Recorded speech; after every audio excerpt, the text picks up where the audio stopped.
Welcome to Delegate to Elevate, Get Shit Done. I'm your host, Bonnie Schutz. But yes, there are two hosts today. I am joined by my new collaborative partner for the day, Chris Flowers of the podcast, Here's the Deal. Today's episode... Yeah, thank you. Today's episode is a little different because I'm joined by someone whose journey parallels mine in so many ways.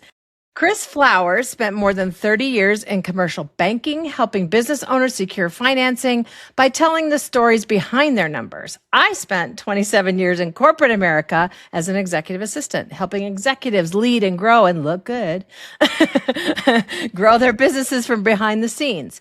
We both built careers supporting others' success, then made the leap into entrepreneurship in our golden years from behind the scenes. Today, Chris is the founder of HTD Media Group, home of Here's the Deal podcast, HTD Video Marketing, and HTD Productions, where he helps entrepreneurs find their voice, share their stories, and build their brands through podcasting, video, and authentic storytelling. Chris, welcome to the show and your show. All right. Awesome. What an outstanding opening. You got two Gen opening. Xers in the house. I said, what an outstanding opening. Love that. Thank you so much. Let me read a little bit of your bio here. So for the Here's the Deal audience, okay, I am the host. Here's Chris Flowers of Here's the Deal. And Bonnie is with us today. And Bonnie Schutz is the CEO and founder of Tandem Resource Solutions, host of Delegate to Elevate, Get Shit Done podcast, and the co-founder of Preferred Services Pros. After spending 27 years in executive assistant supporting C-suite leaders, Bonnie made the leap from behind-the-scenes operator to entrepreneur. Today, she helps business owners grow through smarter delegation, administrative and light operation support, leadership development, and building trust and business connections. Her mission is simple: help entrepreneurs stop doing all so they can lead, grow, and get back to work only they can do. Bonnie, welcome to the show. Thank you. You can tell when we're reading and when we're not. Exactly. That's okay. We get there. We need some notes now and then. That's right. Well, it's after 27 and 30 years of doing something, hey, there's going to be some. It's just like if you were to look at probably your and I resume right now, everybody's like name the last three. Like we've had how many jobs? Like too many. Yeah, exactly. So don't get me started. Yeah. Yeah, my resume is not going to fit on one page. I got news for you. No, it does not. That's why. Well, I thought today we'd do a little rapid fire. Back and forth question. Absolutely. And opportunity, and just let the conversation roll. You know it. Do you want to start it off and put me in the hot seat? I say it's ladies' choice. I say you go for it. You're nice. I want you to ask me that first question you have planned. All right, let's do it. Because I love talking about that. And I always said the corporate dropout thing. I was like, that is so cool. Isn't that cool? Yeah, I can totally relate to that. Okay, so you call yourself the corporate dropout. What is the exact moment when you knew you were done being somebody's right arm and you wanted to grow your own? Well, it wasn't something like profound or like soul deepened thing. It was literally kind of a little bit of corporate politics and a little bit of somebody being stupid that ticked me off. And it was kind of like this perfect storm. Like when she ticked me off and reported me to HR. Yes, I'm a very nice person. I get along with everybody, but she didn't like me for some reason. I don't know why. Reported me to HR. Never in my then 25-ish years of working in corporate had I ever had anyone do this to me. And so I just, it was on a Friday afternoon. I said, I said, I'm not signing anything. I'm going to come back with a fresh head on Monday. Went back home. My husband said, quit. And I said, okay, we're going to take this side hustle that I have, which was a recruiting business, is how Tandem started for admins with W-2 positions. And we had done that sneakily on the side. I was working my full-time job in the little conference rooms, whatever. That was me and my bestie at that last job. I was just going to take this thing 100%. And I had been hearing that all the time anyway from my network and people that were successful in the entrepreneurial space, that to make it work, you had to give it 100%. And I wasn't, and it wasn't working. Same. I did the and same so thing. her shit just pushed me into doing my shit. And so that's kind of how it went. I don't understand what kind of, if anybody's known Bonnie for like 5 minutes, you got to have a serious, your ass must be so tight. You could put a lump of coal up there and make a diamond in about 3 days. God bless you, my friend. you got to be a special kind of somebody to want to report Bonnie to HR. Like, take a breath, get a life, and get over yourself for real. That's a whole different Oprah. We could do a whole podcast on Oh, Jesus. Yeah. That's a whole Gen X first corporate America. Yeah. Whole Ooh, our suck next it endeavor. up. Suck it up, snowflake. Yeah, exactly. Oh, There are no safe. yes. It's called life. There is no fucking safe space. You're great. This is going to be fun. My turn. Woohoo. Hey, your turn. So you've spent the equal amount of decades uncovering the story behind businesses, first in banking and now through podcasting and video production, etc. What's the biggest difference between the story entrepreneurs think people care about and the story that actually earns trust? Okay. I think we kind of already delved into that just by us having conversations like this. Okay. People always think, well, I have to be super polished. They want to know what I do and how I do it, my methods, and that, I say there's a million people that do what we do, whether it's in banking or being an executive or whatever, CPAs, attorneys, whatever it is, right? I want to know who I'm doing business with. Not, I know what you do. I can read a website. I can read a LinkedIn page. I mean, you know what I mean? As far as that goes, I see what you do. Why do I want to do business with Bonnie? And I need to know Bonnie to want to do business with Bonnie. So I need to know what's behind that. Because if you're some stuffed corporate shirt, like your friend there who reported you to HR, it's like, I don't want, do you want to do business with some asshole, or do you want to do business with somebody that's going to actually treat the clients right, treat the employees right, things like that? That's what I want to know, who you are as a person. And, do you represent what my values and my beliefs are? And things. We don't got to get along on every little thing, things like that, who you vote for, whatever. That depends too. Because if you're way out there in left field, I'm like, I think I'll go support the guy on the right over here. But anyway, so that's the one thing I think. I just want to know who you are. I got, it's all about know, like, and trust, right? I want to do, if I'm going to spend my money somewhere, I want to spend it with somebody that, hey, you know what? I believe in what they're doing, things like that. So I think when people are disseminating their message, it's like, tell them, hey, you know what? I'm just me. I'm just this gal or this guy, and here's why I'm doing things like that. If you can, if you're with that, then come do business with us. Okay. Why did my head just go to the Barbie movie? I'm just Ken. I've never seen the Barbie movie, so I really don't know. Everybody out there will know. Not everybody. A lot of people. Girls, am I right? I'm just Ken. He sings this lovely song. If you catch me dead watching the Barbie movie, then I'd have to be. Unless you have daughters. I have a daughter, and I still ain't watching it. My wife went with my daughter. I'm not going to that crap. Cute. Not that I'm, I've done the whole Tea Party thing and brushed her hair. I've been there, done all that, Love it. But as far as and I watched every animated movie you can possibly think of over the years, and I actually love like Toy Story and Cars and all that. I like watching them myself, and I love the Minions. The Minions are my favorite. Sorry, my ADHD brain, ping, ping, ping already. Sorry, bring me back. Let's rein it back in. Do that. Shoot another at me. What do you think? All right. So 27 years as a person who made C-suite executives look good behind the scenes. What did all those years of watching bosses close up teach you about how not to run your? Everything. I can only speak from the lens of an EA, right? The right-hand man, the Bonnie on the spot that I was, and those kind of things. Well, now that I look back at it, and I'm a different person now. I look back at it and I can actually identify what that was. So how not to run a company did not roll into my business because I did exactly the opposite. I learned from what not to do. And so a lot of it was control, a puffing feathers syndrome. I'm thinking the peacocking. Oh yeah.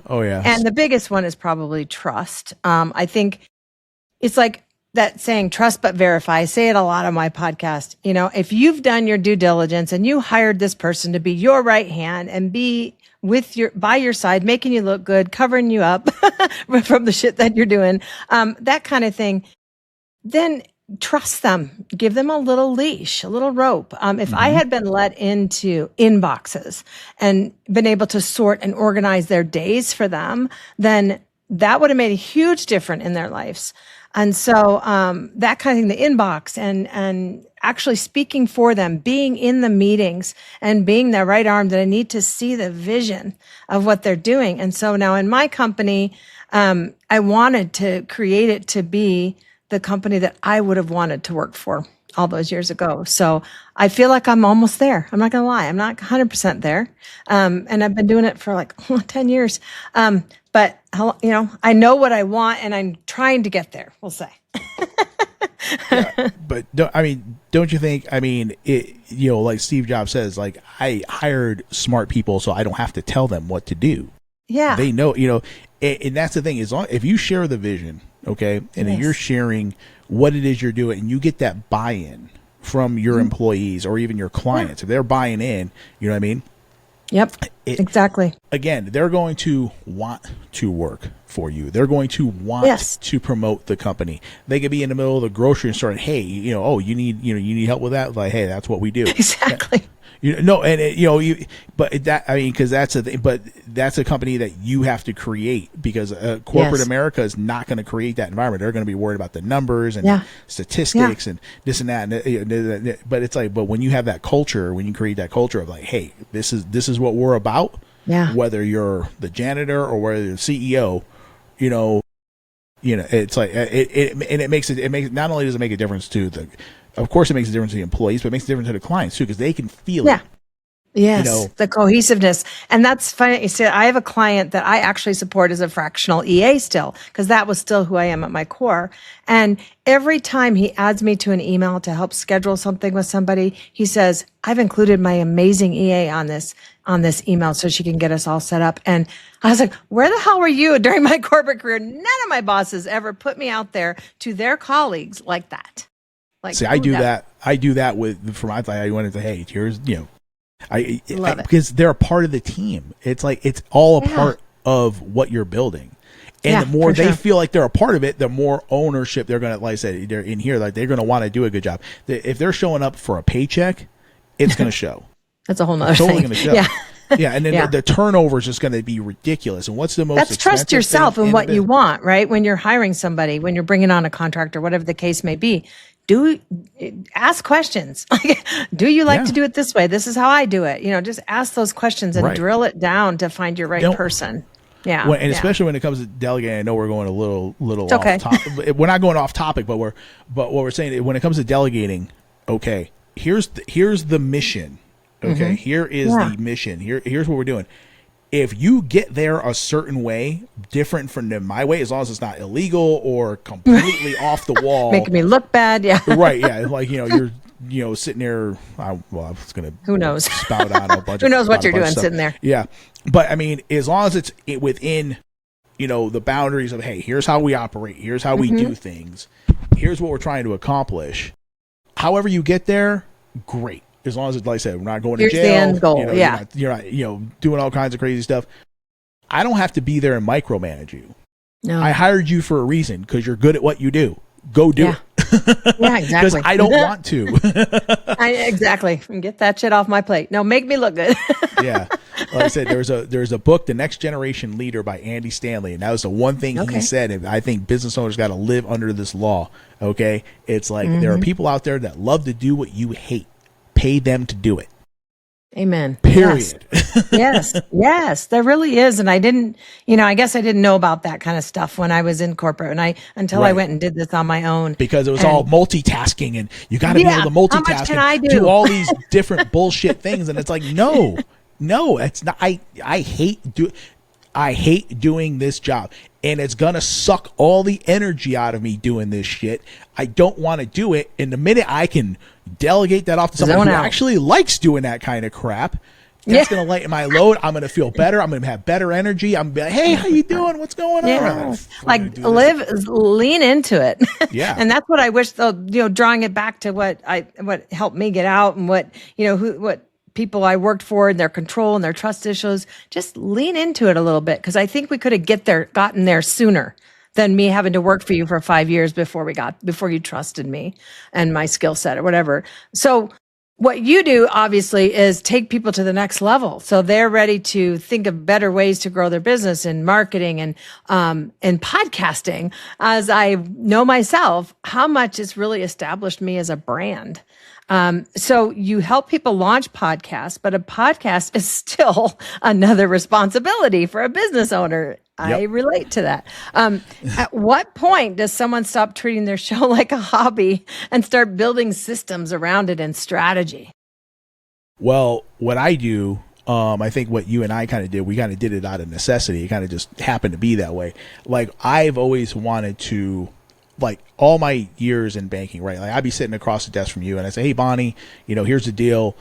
Here's how this loan's going to go down or whatever. And here's what we have to do to get to where you want to go.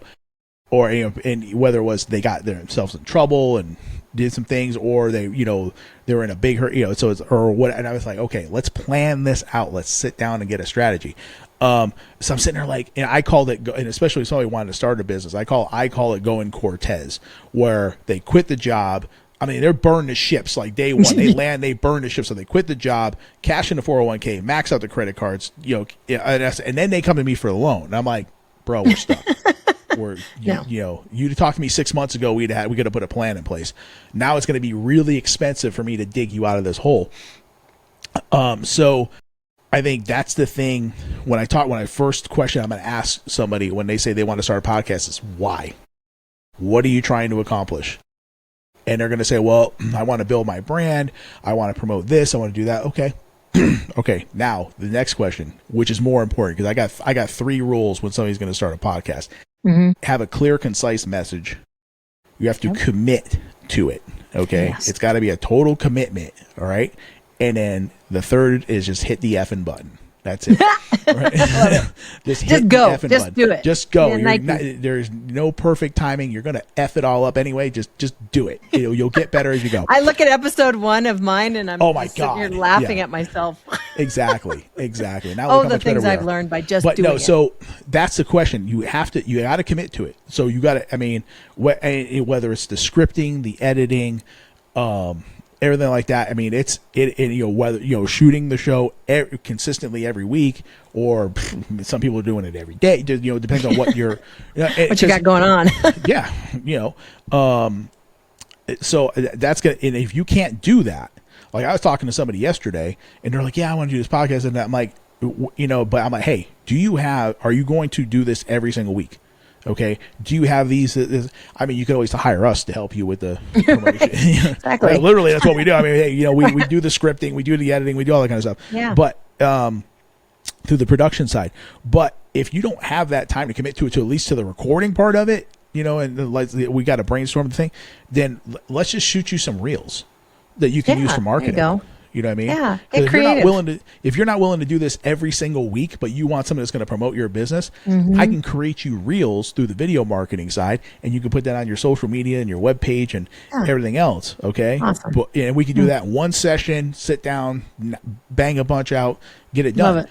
Right. So again, it's that commitment's got to be paramount. So again, but if you work with Bonnie and you delegate enough of the nonsense, if you're really like I am passionate about helping people pursue what's in here rather than being in corporate America. Like I said, 3 of my friends just got let go from corporate America, like last week. Been there a million times. Yeah, and they were there for years, and they were great at what they do. And I did my whole last show on this. Like, hey, is your job really safe? Because you're not an asset to the company. You're very expensive to the company just because you have the experience. Or like me, I was non-revenue generating. I got told that a few times. Okay, really? Because the company couldn't run without you. So how do you generate? You don't do revenue. Being you, like I said, the company don't run without you. That's a ridiculous statement. But no, that's the thing. So if you can't commit to this thing, then don't start. Yeah. Period. That's a golden nugget. That's right there. Sorry, that's it. I went a little long-winded on that. That's okay. We got it. I got on my soapbox there. Yeah, it's okay. Is this next one for you something about? Yep. Yeah. All right. Awesome. We were talking about second chance, right? You are all about, you are the second chance woman. So the second act for women, women who got told they were past their prime, which is ridiculous. And they said, hell no. I love that part. So what is I think I just heard the dumbest thing in corporate America. You don't generate revenue. Exactly. Okay. Thank you. What's the dumbest thing in the corporate world believes about people over 50? Ooh, okay. So in the consensus of my network, my experience, the biggest thing that we get accused of not being is tech savvy or unable to learn AI. Oh, yeah. And because we're just after our prime, I don't know. In my case, I have way more energy in my second act now than I had in my corporate job because I was supporting somebody else. And so I have way more energy now, which is crazy. And I'm way more committed because it's my business. It's your business. It's your passion. Yeah. Yeah. And so a lot of people, a lot of women, especially those that have pivoted out of corporate, in my circles that I hang out with, we know more tech than than our counterparts that are 23. And I never bash ages, by the way. I'm all about multi-generational workforces. But so that's kind of the biggest one for me. It's not tech savvy or AI savvy or able to learn new tech. I mean, I know myself, obviously, we use, like I said, we were just talking about Chat and Claude and all these editing tools and all the kind of stuff. So if you would ask me, a few years ago, hey, you're going to run a podcast, you're going to edit this. I'm be like, are you stoned right now? There's no way that's happening, right? No way. But when God says, here's what you're going to do, you're going to be like, exactly. Okay. Yes, sir. Like, really? Are you serious? Wow. Okay. Really? Me? Ain't that a fact? Oof. Yeah, again, can you and I do certain things, right? Well, if we have to dig into it, we can, because we're resourceful, we're intelligent. And we have that. What is that? I've heard of ROE. We have return on experience. Okay. And we have a lot of life experience behind us. I haven't heard of that one yet. That's what women in our second act have been now that I align with and network with. We just want to pull up our bootstraps and align with all the experiences we've had. Emotional intelligence. We got a whole hell of a lot more emotional intelligence. Oh, yeah. But here's the key. Here's the key, right? Can you and I learn different things, do different things? Yes. But is that our genius? Maybe not. Right? What's my genius? Okay, I need to be in front. I need to be client facing. I need to be talking to people. Same. I need to be hearing their stories. I need to be asking questions, telling their stories. That's me. Okay, that's what I do better than anybody. Right? Do I need to be in the back doing all the editing? Do I need to be in the back doing the scripting? Can I do it? Of course I can do it. I started this thing day one scratch myself. But does that mean that's what I want to do with every day of my life? Absolutely freaking not. No. And that's why I'm like, that's not why you got into business. There you for go. yourself. Do this. I'm like, delegate that task, delegate that, because you have to delegate to elevate, right? You do. I'm telling you. I'm telling you. So, I've placed a bunch of admins, right, into W-2 jobs and VAs, which are now RSPs at my company, which is remote support pros, with clients. There's a red flag that I note, that somebody we're going to support is going to be like a complete and utter nightmare. And that is, this is something I just brought this up. This is one of your questions you were going to ask me to see how I flip that. If you start out that way and you're using your emotional intelligence as somebody over 50 that we have on experiencing life, I immediately identify bad communicators and people who take a bad experience and go into a new experience with that bad one front of mind. Those are like the couple of two things that I would say immediately come to mind. Now, I don't know that I would know that if I hadn't had 58 years of experience in life, but that's one of those things that I've tapped into and using my intuition a bit more that I, can, that I've raised children. I've done the things. I've done all the things. It helps. All the things. For sure. Again, bad communicators, red flag, correct? Yes, definitely. And then people who just want to hold on to everything. Yeah. Knuckle grip. Control freaks. Yeah. Red flag. Well, I'm admittedly at times a bit of a control freak, and I've told people this on my show. Like, I'm not perfect. Nobody is. Guess Far what? from. So There was you, one person that let's was flip it. perfect. One person that was perfect walked to earth, and his name was Jesus, and we ain't it. That's so right. therefore- There you go. That's the one I aspire to be. No, I'm kidding. Call me Jesus. Call me the girl Jesus. We're supposed to aspire to be like That's you. right. That's what You're we're supposed to absolutely do. We're all going to fall short every single day. Don't get me wrong. Yeah. But we're all gonna fail. Like Yeah. my pastor says, we strive for excellence, not perfection. Love There's it. a difference. Because There we're is not a going to be difference. perfect. There was only one Be as perfect. good as we can be, which is excellent in my definition. And thank God for grace and mercy, unmerited favor. Thank you. Yeah. So let's see. I had another question, so I grabbed one of yours. So I'm just do going to it. give you another one. Give me So another. 30 years in commercial banking, again, you've seen businesses succeed and fail. Looking back, what separates the owners who build something sustainable from the owners who stay trapped working in their business, in those weeds that they always talk about, all the things? Yeah. Yeah. I really think patience is got to be number one. Patience. Because I've seen them again. The whole Cortez thing, going Cortez. Just okay. I want to do this, right? I'm quitting my job. I'm burning the ships. I'm not looking back, right? That's the bad way to go. Okay. Kind of like you said, kind of like we started this on a side hustle kind of thing. Like, okay, I want to do this, but we got to kind of build this thing up. We got to, I got pushed into it a little bit sooner than I was actually planning to. Like I said, but that's a God thing, so I'm not worried about that. But I think because like I said, everybody just has that microwave mentality. They want everything day one, Right now, and especially when it comes to the financing. Ooh, okay. Nobody wants to do the paperwork. Nobody wants to plan it. Everybody, and it's like, and that's where you get into a massive amount of problems because there's these things called MCAs. Ooh. Ooh, and they are ugly. And it should be illegal. They're ugly. They're nasty. And but you know what? They'll fund you in an hour. And So tell the listeners out there what an NCA is. Okay, MCA is when.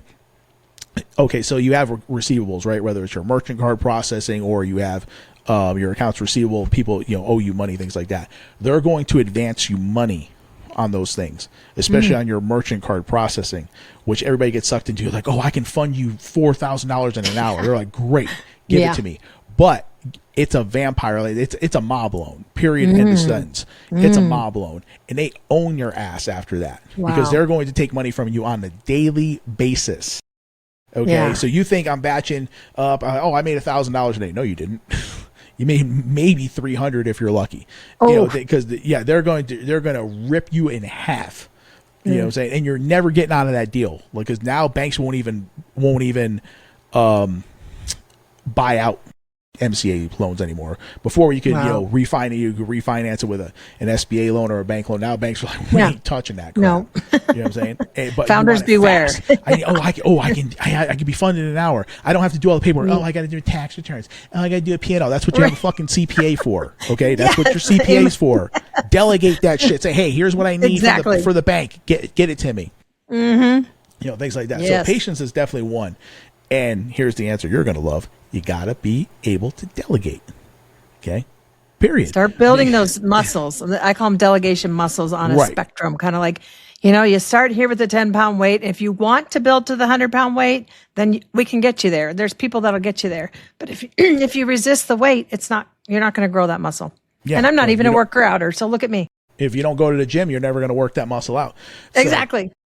You got to create the systems that are going to be in place, okay? Because like I said, businesses can't grow if there's not processes and systems that are in place. Because if you have to make every daily decision, and you have to if everything goes through me, that business is never going to grow. You're going to hit a ceiling and you're done. Okay, and plus your employees are not going to feel empowered to make competent decisions that you hired them to do. Yeah. You chose them. Yeah, exactly. And you should have hired the right people for the right reasons. But I think that's the thing. So if you have those systems and those plans in place, our business coach will tell you, because Bonnie and I have the same business coach. If you can't walk away from your business for a couple weeks or a month, you don't have a business, you have a job. Yeah, Okay. exactly. So And if we're you done can with walk the away job from thing. your business, if you can walk away from your business for a couple weeks or a month and take a vacation, spend some time with your Yes. family, go do some stuff you want to do, and the thing implodes, then you don't have a business. Okay. But if No. it runs perfectly fine without you being there on the daily, now you have a business. Now you have something Love that's it. actually worth buying, Yeah. because you need to have an exit I strategy. feel That's a completely edified. different question. I feel edified. I took a month off in November or October last year.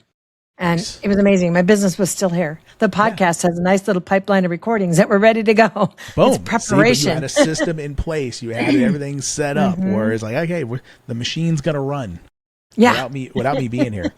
It doesn't have to be Bonnie time all the time. No. Now, if I can just get out of being that bottleneck when I feel like I have to look at everything everybody does like that's again, a whole nother conversation. But yeah, that's where I admit that I'm not that good at it and I'm trying.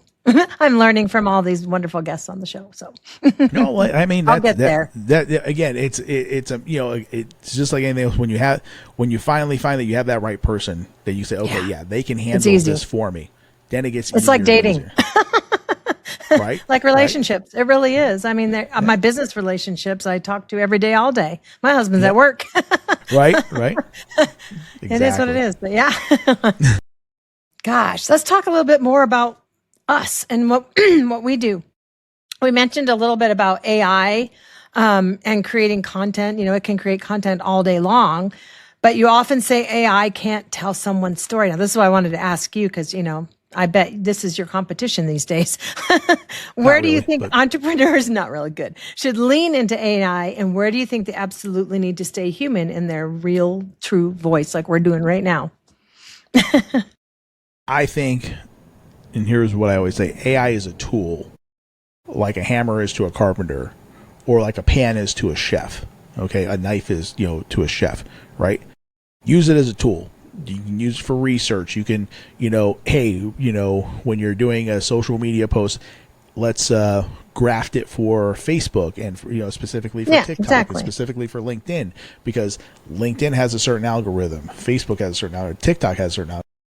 Craft, here's my message. Here's what I'm trying to say. Craft this to where it works for these particular algorithms, things like that. So that's where you can use AI as a tool. Okay, people think AI is going to do their marketing for them. They don't have to get on camera. They don't have to. They can have an avatar. But yes, I don't want to do business with an avatar. I want to do business with a person. I want a human. Yeah. Yeah, exactly. Yeah. And maybe the newer kids or whatever, like, yeah. I mean, hey, we do things online too. There's certain things that, we do. Yeah, but at the same time, when it comes down to like, I need to make a business, decision. I need to make a decision for my business. Whether it's the banking side, whether it's hiring a VA or whatever it is, I got to know who I'm talking to. Yeah. And if I don't know who I'm talking to, then I'm not doing business with you. You think some avatar is going to sell me something, and you're wrong. End of story. So true. Yeah. So I think that's the thing where people think, and people are convinced like, oh, AI can do all my marketing. I can have this little avatar and I can type in this stuff and it'll say what I need to say. It's like, why don't you just get on fucking camera and say it? Like, I'm like, oh, I have no makeup on and my hair's not done. Oh, well, who cares? That's authentic. Like we were talking about before. That's me. I look like that when I wake up in the morning. Whoops. That's well, just me, you right? can pull that off a lot better than I can. I don't know about that. Have you seen this do? This takes time. Awesome. All right. Now I'm going to ask you some questions, okay? Because remember, this is a dual interview here. Remember, dual. I am such a control freak. You are. I need to delegate the mic. Here you go. Yeah, that's right. All right. So your mission is stacking your team with military spouses, which I certainly appreciate. Yes. Single moms. I don't know what BIPOC is to be. It's I don't know. Black, Indigenous people of color. Okay. Thank you for that edification. You're welcome. I had no idea what you were talking about. Women aged out of corporate America. So as I am a military guy. Why does this talent pool get slept on so much, and what does everyone miss? Yeah. I mean, I think, I'm just as my perception is that because I was a military spouse for 10 years, way back in the day. Thank you for that. I appreciate that. We can't do what we do if you don't do it. You would handle it. He's my ex-husband, but that's another, different story. But I think people may think that and even me and my Gen Xer brain and all the things, and even having been there, you think, do these usually women still have the drive? Do they still have the abilities and the eagerness to do what we do? And we're sitting at our desk, in one place for years and doing these things. And what I found is they're very similar to when I work with second act women.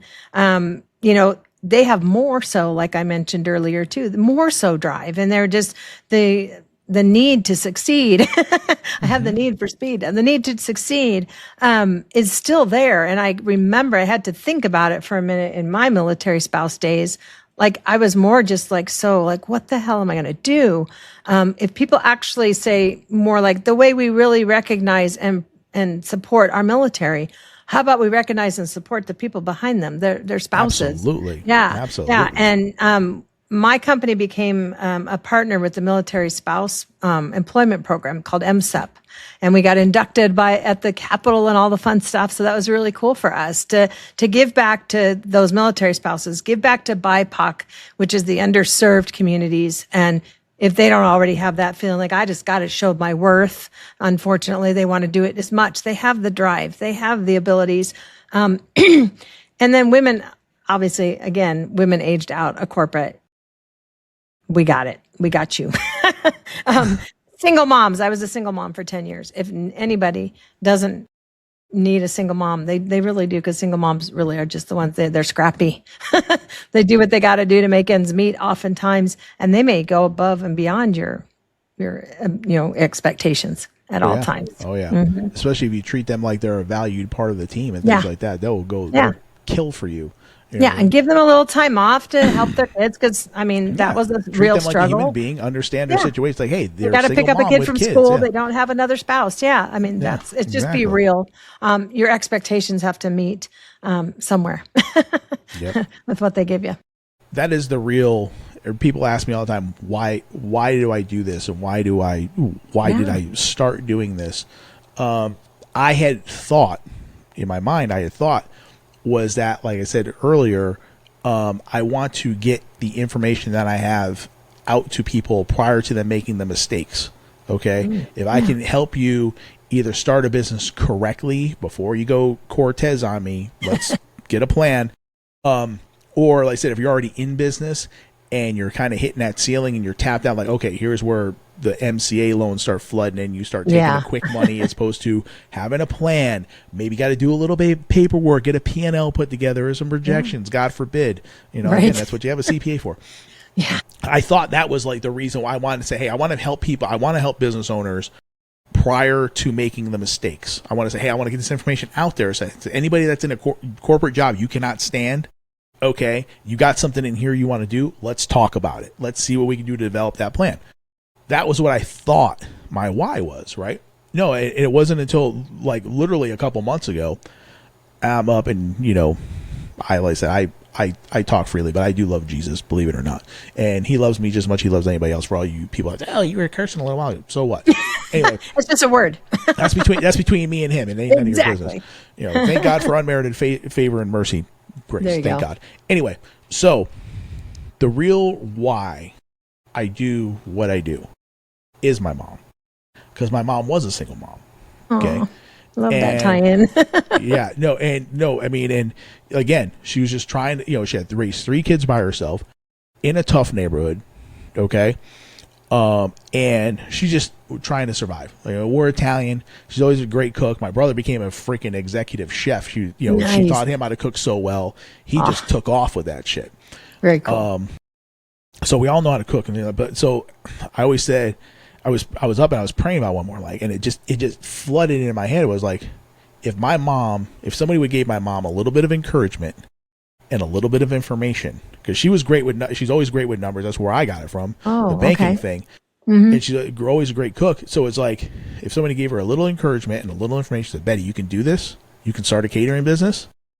Boom, off to the races, right? But he's like, hey, I just got to survive. She wasn't thinking about that crap. She was just like, but there's other single moms out there. Okay. You can do this.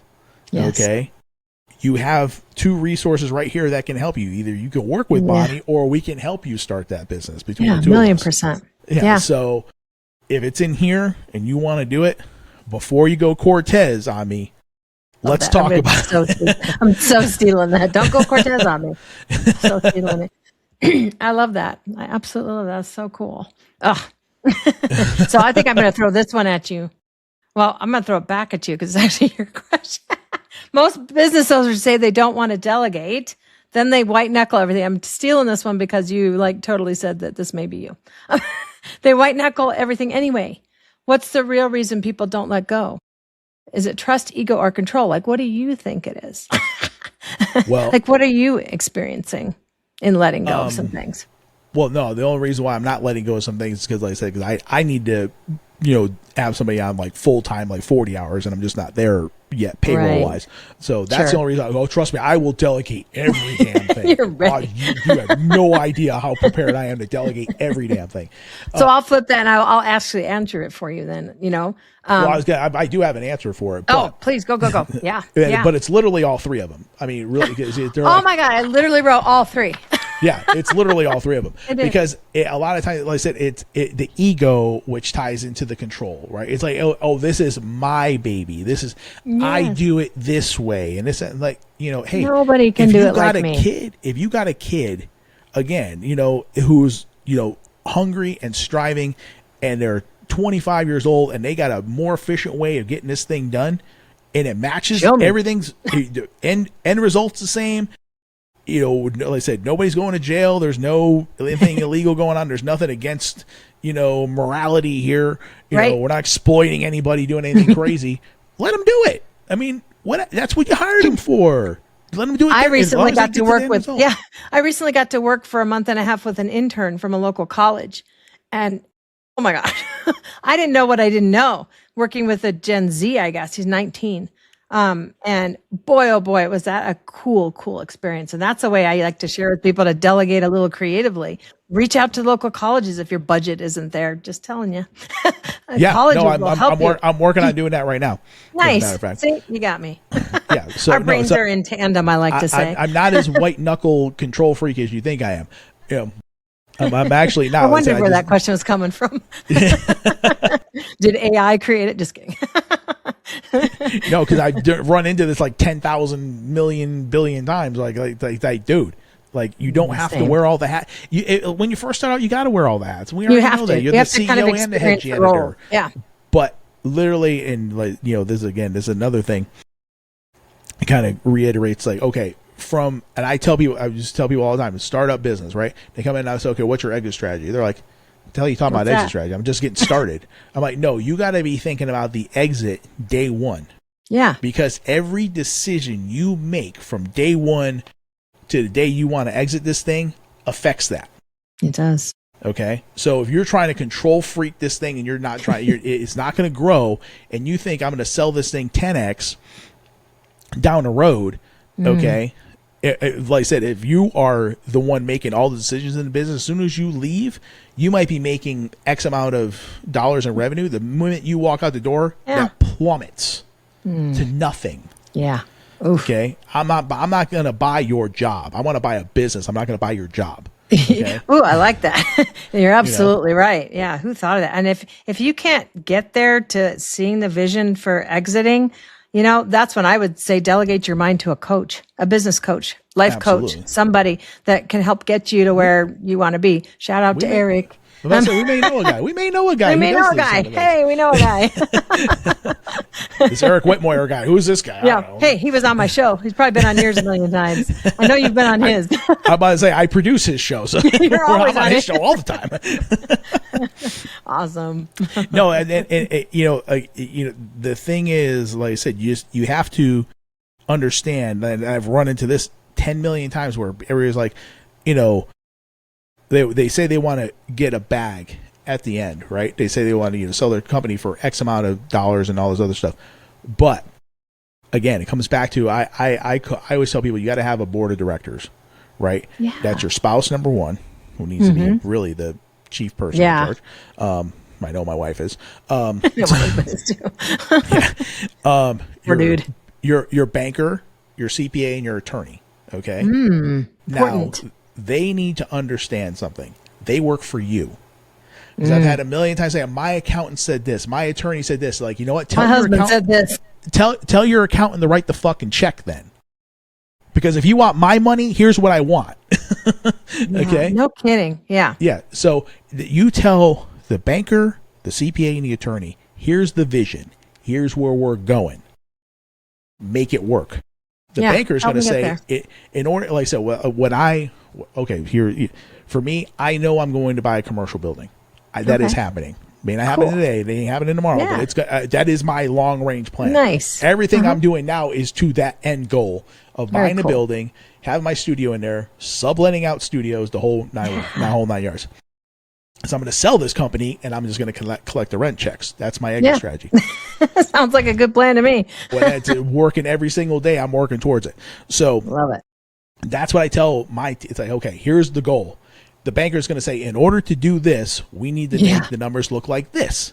Now that means you can't write off your shoelaces. You can't freaking depreciate every damn asset in the damn company. No, dang it. You know, you're going to have to write some quarterly checks to the IRS. Sorry about your luck. You know, I would abolish the IRS tomorrow if I could, but you know, I can't.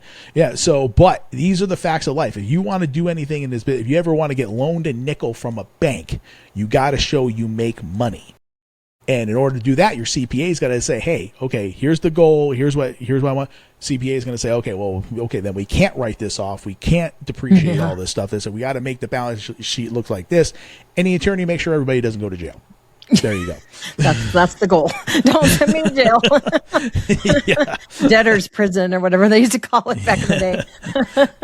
But if you're not doing that, then you know you don't. Again, you're not going to accomplish what you think you're going to accomplish if you don't have that end goal in mind and start making those. Every decision you make from day one leads to that. Period. True. Yes. Period. So. Here we'll go back to the whole white knuckling thing. I say I want to get your take on this because most business owners say they want to delegate, but they're going to be a control freak anyway. So what's a real reason back to you why people don't? And we already kind of said all three. It is all three. I want to hear your take on it because you've been there. And, they're not ready for it. A lot of people aren't ready and they want to get started and they just really aren't ready. And you've touched on this before. For what? Getting support and delegating. They're not ready to delegate because they're still mixed up in their brain that nobody can do it better than me. So the real thing that they don't let go with that trust, with that ego, is that control, is time. They're not really ready to give up time to nurture the relationship and bring somebody on board and get them to we've talked about this too before, understand your vision, your voice. It's the same thing as hiring a CPA or whatever. Like, you have to dedicate some time and you have to know that from the beginning, that it's going to take a little time to get to know somebody, get them to understand you. So you have to really work on those communication skills that we mentioned earlier as well. Boy, we're just knocking out, answering my own questions with realness. So yeah, they're not ready when they aren't willing and able to put the work in at the front end to make it work in the exit strategy. So then what would you say would be the first thing anybody should really hand off? Aside from things like an accountant, starter thing, like training wheels of delegation. Give us Well, I can say, because I asked that question to almost all my podcast guests, what's the first thing you delegated? And there's two things. The number one thing, and you basically said that saying as CPA, is bookkeeping. Most people delegate bookkeeping first. And I'd use the old spreadsheet, and I started that way before I delegated that shit out. And an admin. Now, they call them VAs or whatever you want to call them, fractional EAs. There's different levels of admins. If you just want to dip your toes, get somebody that's an intermediate task taker. You just want these tasks off your plate, take them. Yes. If you want a strategist, someone that has experience, you go with a fractional EA, or chief of staff if you want to go that level. Someone that really wants to partner with you and be a little more strategic and a little more understanding and a little bit of return of experience, bring that to the table. Then you get an experienced admin. So my answer is twofold: as bookkeepers and admins. Okay. Okay. Yeah. Well, me being a former banker, I kind of tend to do the bookkeeping myself. That's kind of That it makes kind of comes sense. naturally to me. It's Not all of us. Yeah. Yeah. Exactly. So that's one thing. But I eventually, like I said, I'm going to get as far away from everything as possible. Like I said, because I need no to just kidding. be doing this. But I think That's the goal. the first thing that I got rid of was exactly that, the whole task thing. You know what I mean? It's like, okay, I don't need to be answering every single email. I don't need to be, it's like, hey, if somebody wants to be on the show, great. Send them out the forms. And automation. The automation is a delegation. Mm-hmm. Yes. Automation. Delegate Yeah, I think to it's automate. definitely key. Yeah, All the got eights. to. All right. So here's my other question to you. It says, so since the show is literally called Get Shit Done, what's the most do as I say, not as I do moment that you've had where you're coaching delegation, but your own desk is on fire? Yeah. So you know how doctors are the worst patients, Yes. right? EAs are the worst to delegate admin work. Really? Having people in my calendar and in my inbox is a really big wall. I cannot get over it. I have such a hard time, but I coach people all the time to let it go. Because when I've seen it in example with clients and my people on my team doing it, I see what comes out on the end. Most of my clients are not former EAs of 30 years. Right. Nor are we doctors when we're patients or whatever that I said before. Right. So yeah, that for me personally is what I have a hard time letting go. And I haven't yet, in all honesty. Just like you in the books and your banking experience. Right. I was literally just going to say the same thing. I'm doing the same thing with all the banking shit. Like, I do have a CPA, but I make sure my balance sheet looks good. I got all my, I don't, like I said, I don't just hand him a box of receipts because he would kill me. I don't just hand him a box of receipts. I got handed lots of boxes of receipts as an EA, just saying. Yeah. So if you're ready to go to a bookkeeper and you don't want to collect those receipts, you just want to take a picture, send them to your EA or your VA. They can help coordinate that, so organize. Yeah. Exactly right. All right. So is it your turn or is it my turn? I don't know. My questions all kind of meld together. So go ahead. You had a few more. Mine all mean the same thing in a different way, but that's okay. Yeah. We're getting there. Yeah. I think, a lot of, like I said, there's a lot of cross function kind of like in what we do. Yeah. You know what I mean? And the things that we talk about, because it's all relative to running a business. Running a business, having some visibility and letting go. I think let's merge us together like that. Yeah.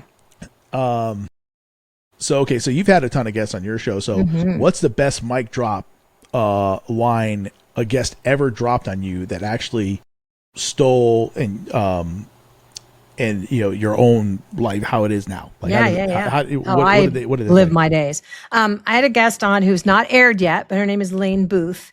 And she is like a dashboard specialist. And that's like creating dashboards for your analytics. And so she's an operator. And because people don't really look at their numbers a lot. So I quote her and saying, your business can only grow to the level of the system supporting it. And that hit home for me because I'm like, oh God, what systems do I have? Yeah. And they're all up here in my head. And it's like, oh yeah, that hit me hard when she said that. I'm like, good. That's so true. Yeah. So true. And that does kind of play into my day to day now. Like, how can I create a system around that? How can I create an SOP or get somebody else to create the SOP for me on my team? That's the beauty of having a team of people that support remotely. Cause man, anytime I don't want to do anything, hey, here's $100. Who wants to do it? Right. It's amazing. They're so awesome like that. There's no scrappy military wives. There's stay-at-home moms. That's right. I love it. Again, that comes back to, if you want to use AI as a tool. Yeah. Like I used Claude to generate an SOP. I told it everything I want to do. Here's the mission. Here's what we do. Here's how I want my employees to function, and I want them, to have their, and again, I even put in there, I want them to have the autonomy to make decisions and do things. And it's all about the prompts. Right. But it has to, as long as we're staying within these lines, we're good. Yeah. Here's the end goal. Between the lines, if we go in between the lines, I always use the word, here's a suggested route you go to get there, but you do it your way, boo. As long as, like you said, we get to the end product, then we're good.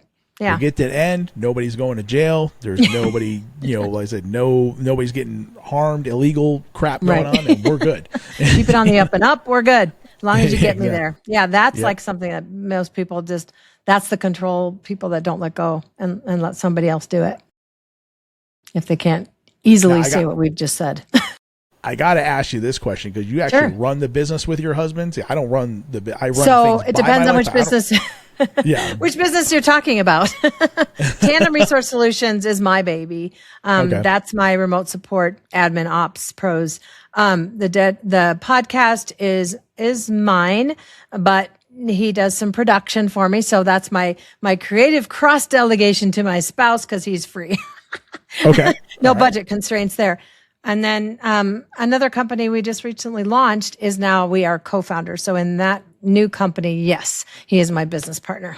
And what new company is that? It is called Preferred Service Pros. It is a directory listing for B2B service providers to be seen. This is that tying back into the whole visibility thing, to be seen as a vetted pro. And it is branched off of the 100 and some guests I've had on Delegate to Elevate, who are all professional service providers, mostly in the B2B space. It's a way that I've just elevated myself up to being so happy and so gracious for the time that they've spent with me on this show that I just want to share more about them and give them more. So that's the level up from the podcast. Right. No, and that's awesome. Like I said, because if you're going to recommend somebody to me for a service, you know what I mean? I'm going to trust it because I trust you.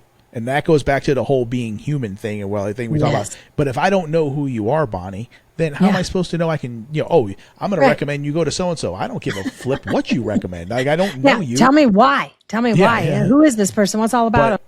If Bonnie trusts them, then I trust them. That's and this is we just, know each other. You know that they're vetted. So you've got these pros that are in marketing and operations and consulting and coaching, speaking, all the things that B2B might need. And it's going to become this one space that you feel good going to and really going down a virtual shopping list, Bonnie's list.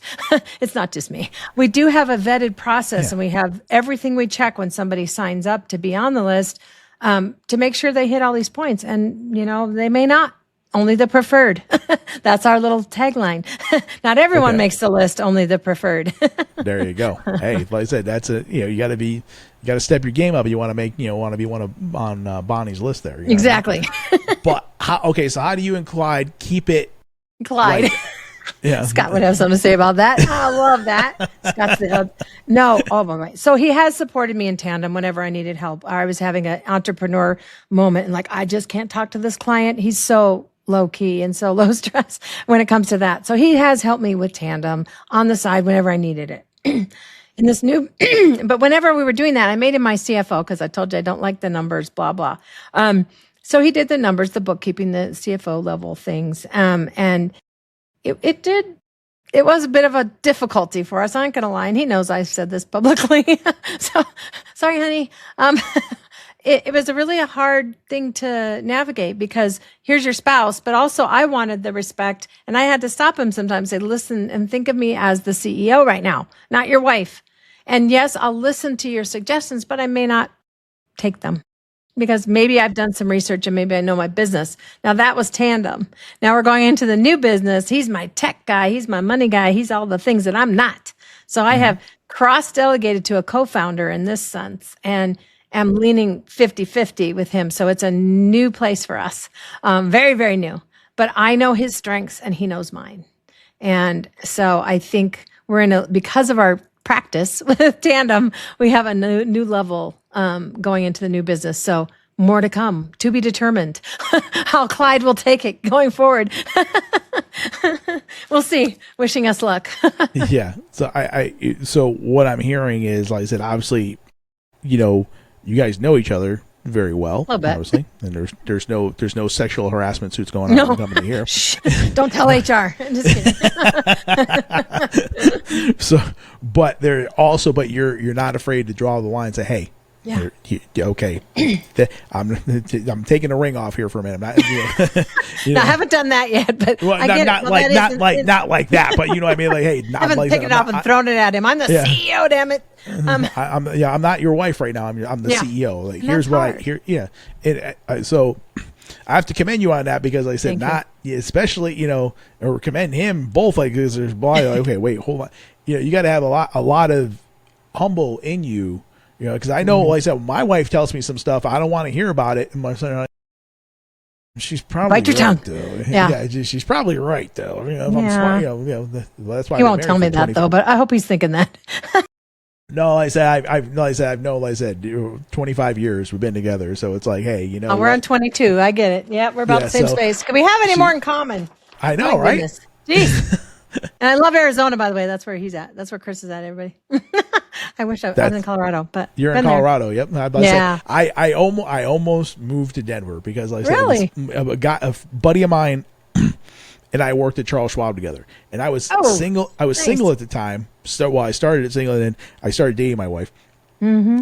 And we were going to, because his parents still lived in like Aurora, so we'd go up there. We stayed at his parents' house. We go down to Lodo. We go party, do our thing. You know my town. I do. We're going to Broncos games. We're going to Avalanche games. We're having a great time. And like I said, I originally grew up right next to New York, but I grew up in Connecticut, right on the New York border. But we had like 4 seasons, and so I was like, oh, this is a lot like Connecticut. I loved it because I like snow. I'm one of those weird people that actually I like snow. I'm like, give me palm trees. Yeah. As you see behind me there, the palm trees. Yeah. Oh, shit. I got plenty of them right outside. I got 3 of them in my front yard. But no, I was saying, like I said, I was like, hey, I kept telling my wife, I was like, hey, let's move to Denver. Let's move to Denver. Now, she's born and raised in Arizona. She's Mexican. She's a desert rat, right? So she's like, okay, you want to talk about the ultimate sales person? Here's how she sold it. She says, okay. She goes, we can move to Denver. She goes, it snows there. I'm like, yeah, it snows for like 5 minutes and it's gone, right? You know, whatever, right? Yes. She goes, okay. She goes, we can move to Denver, but she goes, if you ever want to see me in a bikini again, ever, you know, because it's it's like, she goes, then we're gonna stay. I was like, damn it, she got me. Okay, decision made.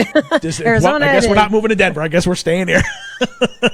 We digress. Oh my God. Okay. Wow, that's cool though. I love it. Yeah, so I almost moved to Denver. Thing. That's what I'm saying. Cool. We have that thing in common where it's like, you want palm trees. You think the grass is greener elsewhere, but you might be good right where you're at. No, Arizona's awesome. I love it. Come down here anytime. All right, I might do that. Absolutely. Okay, so I got to ask you about this whole Gemini symbol thing you got going on there. Okay, it's all over your LinkedIn, things like that. Yeah. So, is that because you have like dual sides? Like, what's going on? Some may say no. I am a Gemini, my zodiac sign in June. So I'm a Gemini. So that's kind of where it started. And I'm not that I'm like this astrological whatever lady, but June what? June 11th. Double the eyes. Isn't that crazy? I just thought about that. My wife's birthday is literally today. Oh, happy birthday, wifey. Nice. But it became part of working in tandem, side by side for me. Okay. So it was my first business. But then the more I got into the podcast and all the things, it's delegating to elevating. It's words and people and services and providers that really go together, much like us. What a great way to wrap it up, right? No, I'm kidding. Get the hell off my screen. No, just kidding. No, that's great. I mean, that's the thing, that you never know the power of who you meet and who you bring on to support you, because there may be somebody else that they work really well with. In my world, it's you bring on a strategic EA and she gets really busy, get a task taker VA under that EA, and then you've got the awesome twosome. Okay. Everything's in twos in my life. I love it. Everything's in twos. All right. Mm-hmm. All right. I like that. Deuces. No, they say. Yeah. Deuces. Love it. Gen X Unite. Hey. All right. What else you got for me? I got you. I think we've answered every question. I mean, there's probably burning questions that the audience has, but we've jibber jabbered for a long time, longer than my podcast ever has gone, but that's okay because some people might like it. We'll see. Well, if nothing else, they actually know who the hell we are now, right? Yes. Yeah. Because this is real, folks. Authentic as it gets. Because as much as we overuse that word, but it's so true. It's who we are. Yeah, like I say, everybody's like, oh, the whole buzzword is like, oh, I'm like, I've been authentic for 54 freaking years. I got you. Yeah, exactly. Yeah. I'll show you authentic. No, I'm kidding. Exactly. I'm really good to work with, though, honestly, too, because I care, and that's the true soul of me. just knowing Bonnie, like I said, if the whole thing about her getting reported to HR, like I said, you got to be a special kind of person. Bonnie's awesome. Period. End of subject. It's just as a human being, as a person. And then, of course, she's like really, really good at what she does because she has done it for 30 years. So yeah, 40, 50 now. I don't know how old I am. Whatever, yeah. So, like I said, if you think I'm not even going to think, you are ready, you need to delegate. It's not even a question. You need to delegate in your business. When you're ready for that, call Bonnie. Thank you. Set up an appointment. Let her place you with the right people, because not only is she going to place you with the right people, you got to be the right fit too. Don't think in here you're going to walk in here being an asshole. We got our qualifiers. Yeah. And then like you're going to just bark orders to people. That ain't going to happen either, because we'll fire your ass as soon as you we will fire you as a client. Get out. We like nice people. We like good people, happy people. Yeah. People that, will, like I said, we're the type of people that will bend over backwards for you, but piss us off one time and see what That's FAFO. Yeah. That's my latest. That's it. Well, I mean, everybody's going to have a bad day every once in a while, things like that. That's no big deal. But at the same time, if you're just going in here trying to be some kind of a freaking tyrant and a dictator, like, sorry about your damn luck. Your expectations are up there in the roof, like, hey, we're human. Hit the bricks, Yeah. All right. Sure. So, in closing, Bonnie, how do they get a hold of you? What's going on? Let's see. 1, 2, 3. TandemResourceSolutions.com for admin and ops support. Delegate to the number 2, ElevatePodcast.com. You can hop over there to YouTube, Spotify, all the things. And then lastly, our brand new PreferredServicePros.com if you want to show off your listings, show off your services, do all the things. Check us out there. Of course, we're on all the socials and you can get there from the websites. What about you, Chris? Where can they find you? Or if you need a competent, trusted service provider, go to Bonnie's. Thank you. And you, Chris, where are all the places they can find you as well? Well, first and foremost, it's Here's the Deal Media Group. Okay. So here's the deal.biz. Okay. That's the website. Like I said, we do podcasting, video marketing, and podcast production. Of course, we're on social media, every platform. Well, not every platform, but all the big platforms. I know you're over there TikTok dancing. Yeah. Hey, only when the Knicks were winning, like, go New York, there you go. Go New York, go. So like I said, so here's the deal.biz. YouTube channel is Here's the Deal 827. And you can see all the different videos that we've done and all the different guests that we've had and things like that. Or like I said, just drop me an email at, info@here'sthedeal.biz. Yeah. And like I said, I know we're going to put all that down in the comment section for everybody to see. And they can just read that and hop on over and visit you. All right. Everybody have a great day. Thanks, Chris. All right. I knew it was going to be awesome. Thank you so much. Bye now. See ya. Here in closing up the show, and Here's the Deal, just want to give all honor, glory, and praise to my Lord Jesus Christ, who, saved my soul and gives me the ability to do this show. Without him, I couldn't do anything. I also want to give thanks to my family. My wife, my kids support me doing this and, backing me up. I couldn't do any of this without them also. Got to thank the sponsors, of course, everybody that, supports the show. And, of course, the fans, the people that subscribe to the show. I wouldn't do any of this without you, because it wouldn't be a show. So just want to say thank you all very much. Continue to, educate and elevate. Get out there, pursue your passions, pursue your dreams.